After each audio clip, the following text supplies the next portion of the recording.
Hello dear student, welcome back to my YouTube channel Rahul PCA math. Dear student, आज के lecture में हम class 12 का चैप्टर 1 है रिलेशन एंड फंक्शन यानी संबंध एवं फलन। ठीक है, इस चैप्टर की जो एक्सरसाइज 1.1 है, इसके जितने भी क्वेश्चन है उसको हम सॉल्व करेंगे। तो एक्सरसाइज 1.1 का जो बेसिक कॉन्सेप्ट है पहले हम उसको देखेंगे और देन क्वेश्चन को सॉल्व करना स्टार्ट करेंगे। ठीक है, तो लेक्चर को ध्यान से देखिए, लेक्चर को स्टार्ट करते देखिए ध्यान से। तो डियर स्टूडेंट, क्लास 12 का चैप्टर नंबर जो 1 है संबंध एवं फलन, उसमें जो एक्सरसाइज 1.1 है उसको हम स्टार्ट करेंगे। देखिए ध्यान से, ये लेक्चर हिंदी मीडियम का रहेगा तो लेक्चर को आपको ध्यान से देखना है। तो डियर स्टूडेंट, 1.1 में जो बेसिक कॉन्सेप्ट है वो आपको सीखना पड़ेगा। ठीक है, तो सबसे पहले हम यहाँ पर हेडिंग क्या लगाएंगे, संबंधों के प्रकार। ठीक है, संबंधों के प्रकार।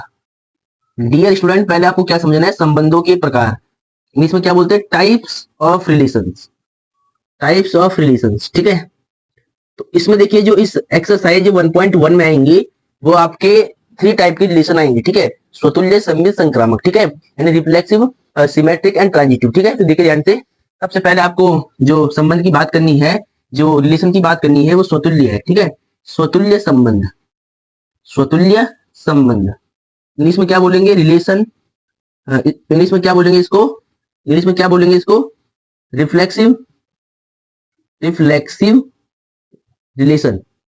ठीक है, रिफ्लेक्सिव रिलेशन। तो ये क्या होता है, पहले आपको इसकी डेफिनेशन समझनी है। जो मैथमेटिकल डेफिनेशन है वो बेसिकली क्या होती है, देखिए ध्यान से।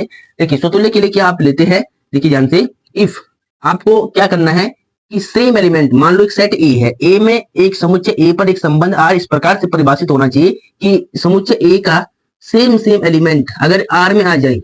ठीक है, ये इसकी डेफिनेशन है मैथमेटिकल कि सेम सेम एलिमेंट अगर ए एलिमेंट है तो उसका जोड़ा ए कॉमा ई है, उसका डबलेट ए कॉमा ई अगर आर में रिलेशन में है तो फॉर ऑल यहाँ पे आप लिखते हैं ए बिलोंग्स टू कैपिटल ए। ठीक है, एक सेट आपने कैपिटल ए माना, कैपिटल ए में से आपने कुछ एलिमेंट लिए। ठीक है, अब कुछ एलिमेंट लेने के बाद उसका सेम पेयर, उसी एलिमेंट का सेम पेयर अगर रिलेशन आर में बिलोंग करता है यानी सेम सेम आर के अंदर आता है तो वो रिफ्लेक्सिव रिलेशन होता है। ठीक है, देखिए एग्जाम्पल के लिए, देखिए इस रिलेशन का मैं एक एग्जांपल दे रहा हूं, आपको बात समझ में आएगी। देखिए ध्यान से, सबसे पहले लेट, एक मैंने सेट माना है, समुच्चय माना है मैंने ए, इसमें एलिमेंट मैंने मान लिए 1 2 3 और इस रिलेशन पर एक संबंध आर, यानी एक रिलेशन आर, मैंने इस सेट पर एक रिलेशन आर मान लिया, इस समुच्चय पर एक रिलेशन मान लिया मैंने, यानी संबंध मान लिया आर कि 1 1 1 2 1 3 2 2 3 3 एंड सो ऑन। ठीक है, अब देखिए ध्यान से, एक समुच्चय ए है, अब देखिए ध्यान से, एक समुच्चय ए है, ए में 1 2 3 एलिमेंट है, एक रिलेशन आर है यानी संबंध आर है, इसमें जो ऑर्डर्ड पेयर है यानी क्रमिक युग्म है 1 1 1 2 1 3 2 2 3 3 है। ठीक है, अब देखिए ये रिलेशन जो आर है वो रिफ्लेक्सिव है या नहीं है इसको चेक करने के लिए, ठीक है, स्वतुल्य संबंध है या नहीं है इसको चेक करने के लिए आपको क्या करना है, देखिए ध्यान से। जैसे मान लो सेट ए का जो एलिमेंट 1 है तो 1 का डबलेट की आर में है, 1 1 है, यानी सेट ए में जितने एलिमेंट होंगे उनका डबलेट अगर आर के अंदर आता है, उनका अगर जोड़ा आर में आता है तो वो स्वतुल्य संबंध होता है, रिफ्लेक्सिव रिलेशन होता है, अदरवाइज नहीं होगा। ठीक है, देखिए ध्यान से, 1 है एलिमेंट तो 1 का पेयर के यहाँ पर 1 1 है, ठीक है, 2 है तो 2 का पेयर के आर में आता है, ठीक है, 2 2 है, 3 है तो 3 का पेयर के 3 3 है। ठीक है, यानी समुच्चय ए के जितने भी एलिमेंट है उनका डबलेट अगर आर के अंदर मौजूद है तो वो संबंध स्वतुल्य संबंध कहलाता है। ठीक है, तो आप यहाँ पर क्या लिखेंगे, देयरफॉर 1 1 बिलोंग्स टू आर है, 2 का डबलेट 2 2 बिलोंग्स टू आर है, 3 का डबलेट 3 3 बिलोंग्स टू आर है। ठीक है, यानी जो सेट ए के जितने भी एलिमेंट है उनका डबलेट अगर आर के अंदर आता है तो आर क्या होता है, it is reflexive, reflexive relation. Hindi में क्या लिखना है, यह है स्वतुल्य संबंध है, स्वतुल्य संबंध है। तो डियर स्टूडेंट, आपको समझ में बात आई होगी है कि स्वतुल्य संबंध क्या होता है। ठीक है, सेट ए के अगर जितने भी एलिमेंट है उनका डबलेट, सबका डबलेट अगर आर के अंदर कहीं ना कहीं है तो वो स्वतुल्य संबंध है, अदरवाइज नहीं होगा। ठीक है, अब देखिए जो सेकंड वाला रिलेशन है उसको ध्यान से देखिए, सम्मित संबंध।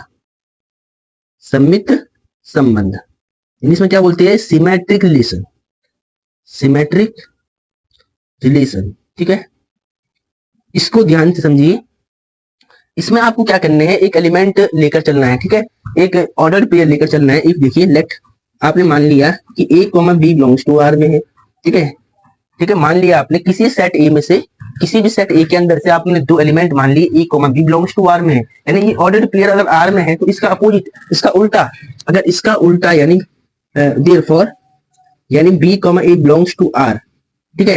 यानी अगर आपने किसी सेट ए में से दो एलिमेंट लिए ए कॉमा बी लिए और उसका ऑर्डर्ड पेयर क्रमित युग्म ए कॉमा बी अगर आर के अंदर है और इसका उल्टा आपने प्रूव कर दिया b comma a belongs to R में है, तो आर क्या होता है इस केस में, जो आर होता है वो सम्मित संबंध होता है, सम्मित संबंध, ठीक है, ये ध्यान रखना।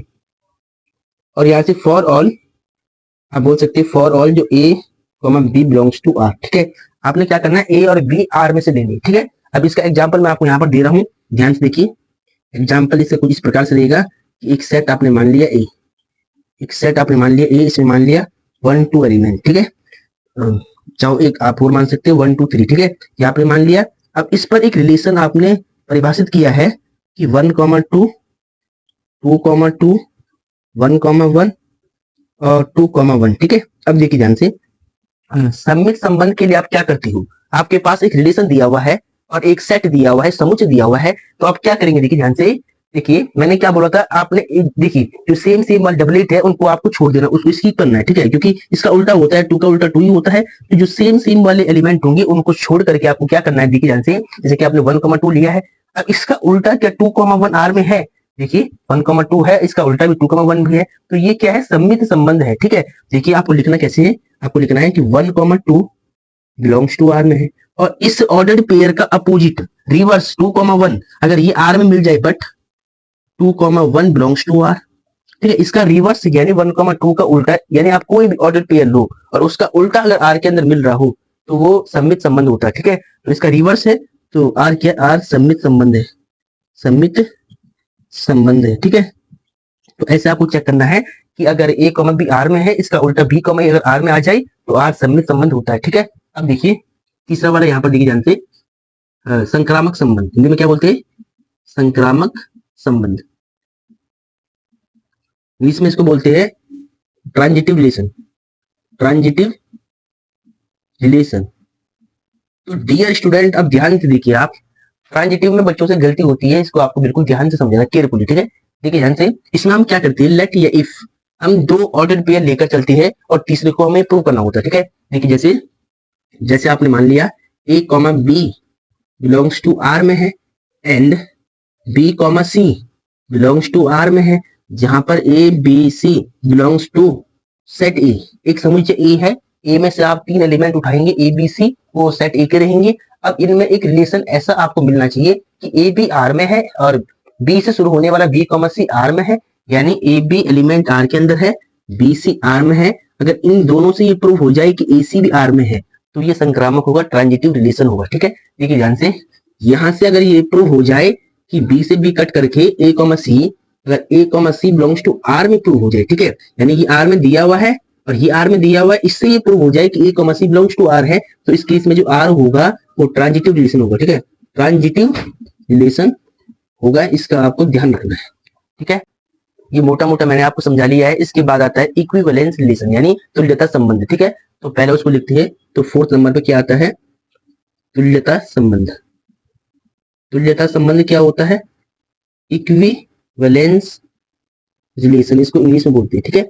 अब देखिए ध्यान से डियर स्टूडेंट, यहां पर आपको ध्यान रखना है कि कोई भी रिलेशन आर ट्रांजिटिव है, सिमेट्रिक है, रिफ्लेक्सिव है, तो उसको आप क्या बोलेंगे, इक्विवेलेंस रिलेशन बोलेंगे, ठीक है। यानी तुल्यता संबंध के लिए आपको क्या करना पड़ेगा, पहले इस आर को, जो रिलेशन आर होगा, इस आर को पहले आपको स्वतुल्य, दूसरा सम्मित, ठीक है, और तीसरा संक्रामक। अगर आपने एक रिलेशन को ये सिद्ध कर दिया कि वो स्वतुल्य भी है, सम्मित भी है, संक्रामक भी है, तो जो रिलेशन तीनों ही होता है, स्वतुल्य, सम्मित, संक्रामक तीनों ही होता है, उसको हम क्या बोलते हैं, तुल्यता संबंध बोलते हैं। क्या बोलते हैं, तुल्यता संबंध बोलते हैं। तो इसकी डेफिनेशन आप बना देना कि किसी समुच्चय ए पर परिभाषित संबंध आर तुल्यता संबंध कहलाता है यदि वह स्वतुल्य, सम्मित व संक्रामक तीनों ही हो, ठीक है। तो ये आप लिख देना, ये थोड़ा बेसिक मैंने आपको बता दिया है। अब हम एक्सरसाइज 1.1 के क्वेश्चन को सोल्व करेंगे, ठीक है। देखिए ध्यान से, अब डियर स्टूडेंट एक्सरसाइज 1.1 का जो क्वेश्चन नंबर 1 है उसको ध्यान से देखिए आप। निर्धारित कीजिए कि क्या निम्नलिखित संबंधों में से प्रत्येक स्वतुल्य, सम्मित तथा संक्रामक है, ठीक है। तो एक्सरसाइज क्लास 12th की एक्सरसाइज 1.1 का क्वेश्चन नंबर 1 है, ठीक है। 1 में आपको निर्धारित करना है कि जो क्वेश्चन दिए हुए है, जो संबंध दिए हुए है, वो स्वतुल्य, सममित, संक्रामक है या नहीं है, ठीक है। तो देखिए फर्स्ट वाला पार्ट इसका हम करते हैं। क्या लिखा हुआ है? समुच्चय ए, ठीक है। समुच्चय 1 2 3 एंड सो 13 14 में संबंध आर इस प्रकार परिभाषित है कि आर जो है x, y such that 3x minus y equal to 0, ठीक है। देखिए यहाँ पर आपको दिया हुआ है, सबसे पहले आपको गिवन लिखना है, ठीक है। दिया है यानी गिवन, तो इसमें आपको क्या दिया हुआ है? एक समुच्चय दिया हुआ, समुच्चय मतलब सेट बोलेंगे इंग्लिश में ए। तो इसमें एलिमेंट है 1 2 3 4 एंड सो कहां तक है? 13 एंड 14 तक है, ठीक है। चलो इस समुच्चय पर, इस सेट पर एक संबंध आर, एक रिलेशन आर डिफाइन किया गया है, परिभाषित किया गया है। संबंध किस प्रकार से है कि x, y यानी ऑर्डर्ड पेयर होंगे वो इस फॉर्म में होंगे x, y such that 3x minus y equal to 0, ठीक है। तो देखिए ध्यान से हम इसको सॉल्व करेंगे, ध्यान से देखना आपको। देखिए एक समुच्चय आपको दिया हुआ है, एक संबंध आर दिया हुआ है, आपको बताना है कि ये संबंध स्वतुल्य है, सममित है या संक्रामक है, ठीक है। तो सबसे पहले आप क्या करेंगे? देखिए इस रिलेशन को इसने लिख के दिया हुआ सेट बिल्डर फॉर्म में, यानी समुच्चय निर्माण रूप में। तो सबसे पहले इसको हम रोस्टर फॉर्म में लिखते हैं, ठीक है। देखिए तो आपको यहाँ पे लिखना है रोस्टर रूप में। क्या लिखना है? रोस्टर रूप में, ठीक है। In roster form, roster form. तो रोस्टर फॉर्म में आप इसको पहले लिखेंगे। देखिए हमारे पास जो रिलेशन है वो क्या है कि 3x minus y equal to 0 है। तो यहाँ से y उधर जाएगा, प्लस बन जाएगा, तो y इक्वल टू 3x हो जाएगा, ठीक है। अब देखिए x की वैल्यू आप कहां से लेते हैं? सेट ए से लेते हैं, ठीक है। सेट ए में जितनी वैल्यू होगी वो x की होगी। आपको पता है कि ये रिलेशन ए में ए डिफाइन है, ठीक है। ए से ए में डिफाइन है, यानी इसको आप ए बोलेंगे, ये भी ए ही होता है। तो क्लास 12th में सेम सेट के रिलेशन सेम में है, ठीक है। 1 2 3 4 एंड सो कहां तक है? 14 तक है। 1 2 3 एंड सो कहां तक है? 14 तक है। तो जो पहला वाला सेट होता था उसके सभी एलिमेंट को दिखाने के लिए हम वेरिएबल x मानते हैं, और जो दूसरा वाला सेट है उसके सभी वेरिएबल को दिखाने के लिए हम y मानते हैं। तो इनमें आपको कनेक्शन ढूंढना है, ठीक है। अब देखिए ध्यान से, इनमें जो कनेक्शन है वो यहाँ पे लिखा हुआ है कि 3x माइनस वाई, यानी y क्या है? x का 3 गुना है, ठीक है। अब देखिए x की वैल्यू आपको कहां से लेनी है? सेट ए से लेनी है, और जो y की वैल्यू मिलेगी वो सेट बी से मिलेगी, ठीक है। तो यहाँ पर b और a से यहाँ पर b और a सेट ए ही है, ठीक है, ध्यान रखना। तो हम क्या करेंगे? सबसे पहले पुट करेंगे, ठीक है। x की वैल्यू सेट ए से लेनी, ठीक है। If put x equal to, सबसे पहले 1 रखो, तो यहाँ पे रखना है आपको। तो देन y कितना आएगा? 3 इंटू में 1 कितना आएगा? 3 आएगा। फिर पुट x इक्वल टू 2, तो y कितना आएगा? यहाँ पे डालो 3 इंटू में 2 यानी 6। फिर पुट x इक्वल टू 3, तो y कितना आएगा? 3 इंटू में 3 9। फिर पुट x की value 4, put x is equal to 4, then y equal to 3 into में 4 कितना होगा? 12 होगा। अब पुट x इक्वल टू 5, ठीक है, क्योंकि यहाँ पर 5 भी होगा, तो 5 3 15। अब देखिए ध्यान से, यहाँ पर देखिए पहले सेट ए में एलिमेंट 14 तक है, लेकिन यहाँ पर आपका 15 आ गया। 15 y की वैल्यू है, y मतलब सेट बी के अंदर 15 आना चाहिए, बी मतलब ए ही है, ठीक है। तो यहाँ 15 तो है नहीं, 14 तक एलिमेंट है, तो यानी ये वाला जो नंबर है हम नहीं लेंगे, ठीक है। तो ये वाला ऑर्डर पेयर बनेगा, ये हम नहीं लेंगे, तो इसको हम हटा देंगे, ठीक है। केवल हम 12 तक लेंगे। तो सबसे पहले आपको लिखना है रिलेशन आर को रोस्टर फॉर्म में लिखना है। x1 था तो y3 है, तो 1,3। उसके बाद x2 है तो y6 है, x3 है तो y9 है, x4 है तो y12 है, ठीक है। तो ये आपके पास रिलेशन है। अब इसको आपको चेक करना है कि स्वतुल्य है, सममित है, संक्रामक है। तो सबसे पहले हम लिखेंगे यहाँ पर स्वतुल्य के लिए, हम क्या लिखेंगे? स्वतुल्य के लिए। तो स्वतुल्य के लिए देखिए ध्यान से, आप इंग्लिश में लिखेंगे फॉर रिफ्लेक्सिव, फॉर रिफ्लेक्सिव, ठीक है। तो इसके लिए ध्यान से देखिए, स्वतुल्य के लिए मैंने क्या बोला था कि समुच्चय ए है, इसके हर एक एलिमेंट का डबलेट आर में होना चाहिए। तो है क्या? देखिए 1 है, 1 का डबलेट नहीं है, 2 है, 2 का डबलेट नहीं है, तो हम बोलेंगे since 1,1 not belongs to R, 2,2 not belongs to R, और इसी प्रकार हम चलते जाएंगे। तो 14 का डबलेट भी होना चाहिए, 14,14 नॉट बिलोंग्स टू आर, ठीक है। इन सब का डबलेट, जितने भी एलिमेंट सेट ए के अंदर है, इन सब का डबलेट नहीं है आर में, इसीलिए हम बोलेंगे कि आर स्वतुल्य संबंध नहीं है, स्वतुल्य संबंध नहीं है, ठीक है। ऐसे आपको सॉल्व करना है। अब हम निकालेंगे सममित के लिए। तो यहाँ आपको लिखना पड़ेगा पहले सममित के लिए। तो सममित के लिए यानी फॉर सिमेट्रिक, यहाँ पे लिखना है फॉर सिमेट्रिक, सिमेट्रिक, ठीक है। अब देखिए ध्यान से, तो सिमेट्रिक में हम क्या करते हैं? संबंध आर के अंदर हमें एक ऑर्डर पेयर ऐसे लेना होता है कि उसका उल्टा भी मिल जाए, ठीक है। जैसे मान लो आपने 1,3 लिया, तो इसका उल्टा 3,1 है क्या? नहीं है। 2,6 लिया, इसका उल्टा 6,2 है क्या? नहीं है। आपने 3,9 लिया मानो, तो इसका उल्टा क्या है? 9,3 वो है कि नहीं है? आप बोलेंगे कि 1,3 बिलोंग्स टू आर है, बट परंतु इसका उल्टा भी होना चाहिए, 1,3 नहीं है आर में, नॉट बिलोंग्स टू आर, तो देयरफॉर आर सममित संबंध नहीं है, आर सममित संबंध नहीं है, ऐसे आपको लिख देना है। ठीक है, अब देखिए संक्रामक के लिए, संक्रामक के लिए फॉर ट्रांजिटिव, फॉर ट्रांजिटिव, ठीक है। अब देखिए जानते हैं, तो देखिए इसमें आप क्या करते हैं, जैसे आपने 1,3 लिया, तो 3 से शुरू होने वाला 3,9 है, तो क्या 1,9 है कि नहीं है? ठीक है, देखिए ध्यान से 1,3 आपने लिया, ये आर में है, ठीक है। इसके बाद 3 से शुरू होने वाला ये वाला है, 3,9 आपने लिया, ठीक है। अब देखिए यहाँ पर 3 है, 3 है, तो 3 से 3 मान लो कट हो गया, ठीक है। तो 1,9, अगर 1 और 9 आर में मिल जाए तो संक्रामक का वर्णन नहीं होगा, तो 1,9 के आर में है नहीं है, बट हम यहाँ से बोलेंगे 1,9 not belongs to R, therefore R संक्रामक संबंध नहीं है, आर संक्रामक संबंध नहीं है। तो ऐसे आपको जांच करना था इसकी, ठीक है। तो आई होप आपको ये क्वेश्चन समझ में आया होगा। तो डियर स्टूडेंट, ऐसे हम सभी क्वेश्चन सॉल्व करेंगे। तो आज के लेक्चर में इतना ही काफी है, आपको रिपीट करना है, लेक्चर लंबा हो गया इसलिए, ठीक है।